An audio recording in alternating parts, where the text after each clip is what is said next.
नमस्कार. मिथुन राशीच्या माझ्या सर्व प्रिय बंधू आणि भगिनींनो, आजचा हा व्हिडिओ फक्त एक ज्योतिषीय माहिती नाही, तर तुमच्या आयुष्याला कलाटणी देणारा एक टर्निंग पॉइंट ठरू शकतो. आपण सर्वच जण धावपळ करतोय, मेहनत करतोय, पण तरीही कधी-कधी असं वाटतं की यश आपल्या दारापर्यंत येतं आणि शेवटच्या क्षणी परत जातं. का असं होतं? का तुमच्या जवळचीच माणसं तुमच्या प्रगतीवर जळतात? आणि सर्वात महत्त्वाचं म्हणजे येत्या 13 फेब्रुवारी 2026ला म्हणजे विजया एकादशीच्या रात्री तुमच्यासोबत असं काय घडणार आहे ज्याची कल्पनाही तुम्ही केली नसेल? मिथुन राशीच्या लोकांनो, तुमच्या कुंडलीत एक असा अदृश्य दरवाजा उघडणार आहे जो तुम्हाला यशाच्या शिखरावर नेऊ शकतो किंवा एका चुकीच्या निर्णयामुळे तुम्हाला मोठ्या संकटात टाकू शकतो. असं काय घडणार आहे त्या रात्री? तुमच्या घरातल्या कोणत्या कोपऱ्यात नकारात्मक ऊर्जा दडलेली आहे आणि का तुम्हाला या एकादशीला त्या एका विशिष्ट व्यक्तीपासून लांब राहायचं आहे? आजच्या या विशेष भागात मी अशा रहस्यांचा खुलासा करणार आहे जो वाचून तुमचे डोळे पाणावतील. हा व्हिडिओ शेवटपर्यंत पहा, कारण आज मी जे सांगणार आहे ते तुम्हाला इतर कोणत्याही चॅनलवर ऐकायला मिळणार नाही. विजया एकादशी नावातच सर्व काही आहे. त्रेतायुगातील एक गोष्ट तुम्हाला माहीत असेलच. प्रभू श्रीराम जेव्हा माता सीतेच्या शोधात महाकाय समुद्रासमोर उभे होते, तेव्हा त्यांच्यासमोर अथांग सागर आणि रावणाचे अफाट सैन्य होते. प्रभू रामसुद्धा चिंतेत होते की हा मार्ग कसा ओलांडायचा. तेव्हा वकदालभ्य ऋषींनी प्रभू रामांना एक गुप्त उपाय सांगितला होता, तो म्हणजे विजया एकादशीचं व्रत. हे व्रत केल्यामुळे श्रीरामांना तो मार्ग मिळाला जो कोणालाही दिसत नव्हता. आता मिथुन राशीच्या व्यक्तींनी हे नीट ऐका. तुमची रास ही वायू तत्वाची रास आहे. तुमच्या डोक्यात एकाच वेळी 100 विचार चालत असतात. सध्या 2026च्या ग्रहस्थितीनुसार तुमच्या आयुष्यातही असाच एक अदृश्य समुद्र उभा राहिला आहे. हा समुद्र म्हणजे तुमची कर्जे असू शकतात, कोर्टाच्या कचाट्यातील कामं असू शकतात किंवा घरातलं एखादं जुनं दुखणं. ज्याप्रमाणे श्रीरामांना विजय मिळाला तसाच विजय तुम्हाला या एकादशीला मिळणार आहे. पण त्यासाठी तुम्हाला ऋषींनी सांगितलेली ती गुप्त विधी आणि मिथुन राशीचा 2026 मधील विशेष ग्रहयोग समजून घ्यावा लागेल. या विजया एकादशीला मिथुन राशीचा स्वामी बुध हा विशेष स्थितीत आहे, पण त्याचवेळी शनीची दृष्टी तुमच्या करिअरच्या स्थानावर पडत आहे. याचा अर्थ असा की तुमच्या प्रगतीच्या आड येणारी सर्वात मोठी शक्ती ही बाहेरची नाही, तर तुमच्या आतली आहे.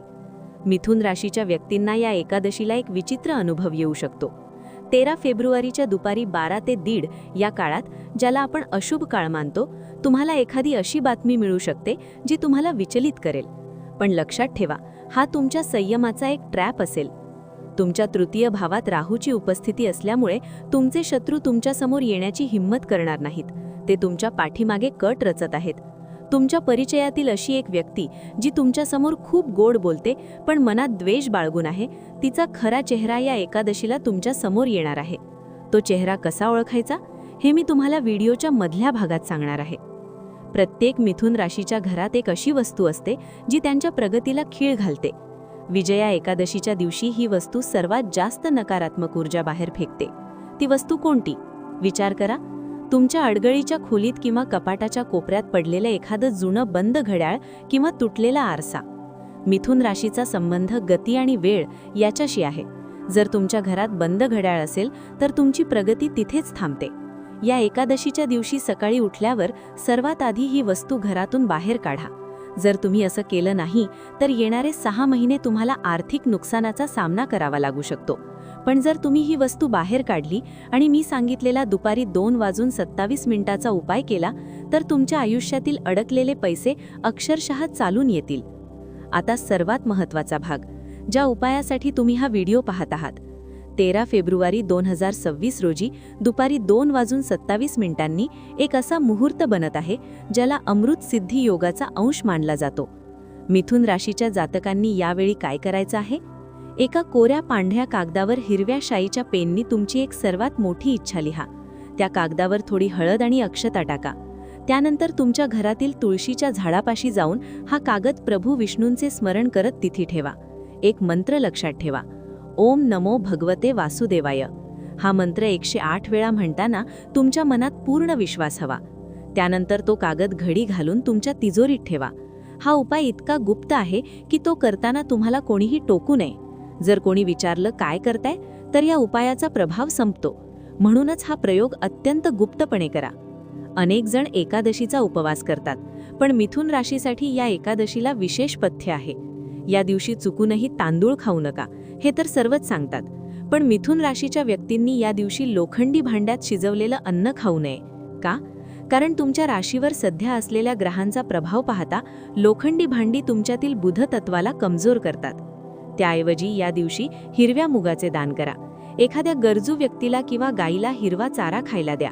हे दान करताना तुमच्या मनात त्या शत्रूची प्रतिमा आणा जो तुम्हाला त्रास देतोय, आणि त्याला मनोमन माफ करा. लक्षात ठेवा, जेव्हा तुम्ही कोणाला माफ करता तेव्हा तुमची शक्ती दुप्पट होते. हे दान तुमच्या आयुष्यात पैशांचा पाऊस पाडण्यासाठी कारणीभूत ठरेल. विजया एकादशीच्या रात्री म्हणजे 13 फेब्रुवारीच्या रात्री मिथुन राशीच्या व्यक्तींना काही विशेष स्वप्ने पडू शकतात. जर तुम्हाला स्वप्नात पाणी, पांगरी फुले किंवा जुने मंदिर दिसले तर समजा तुमचं नशीब आता 100% पालटणार आहे. हे प्रभू विष्णूंचे संकेत आहेत की तुमचे वाईट दिवस संपले आहेत. पण जर तुम्हाला स्वप्नात स्वतःला रडताना किंवा अंधारात हरवलेले पाहिले तर घाबरू नका.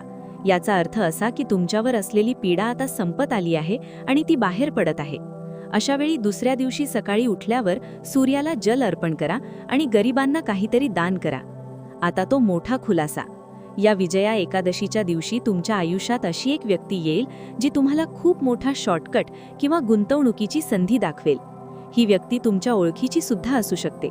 पण मिथुन राशीच्या लोकांनो, हा एक सापळा आहे. या एकादशीला तुमची बुद्धी भ्रष्ट करण्यासाठी राहू या व्यक्तीचा वापर करू शकतो. त्यामुळे कोणताही मोठा आर्थिक व्यवहार या दिवशी करू नका.